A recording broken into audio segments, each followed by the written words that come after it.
আসসালামু আলাইকুম রহমতুল্লাহ বারাকাতুহু।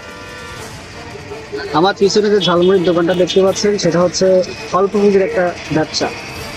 তবে সেখানে অল্প কিছু টাকা বিনিয়োগ করে সে এখন আলহামদুলিল্লাহ যথেষ্ট ভালো একটা ইনকামের একটা রাস্তা তৈরি করে দিচ্ছে। সেখানে ঝালমুড়ি খাইলাম, যথেষ্ট সুন্দর তার হাতের তৈরি কাইফিয়াত, আসলে আমি ভালো লেগেছে। চাইলে আপনারাও এসে ট্রাই করতে পারেন। চাপলা ফিজ ভাইরাল একটা জায়গা এবং সুন্দর একটা পরিবেশ, এটা আপনারা ভিডিও স্ক্রিনে দেখতে পাচ্ছেন।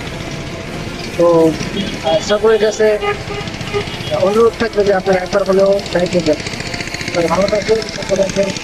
আজকে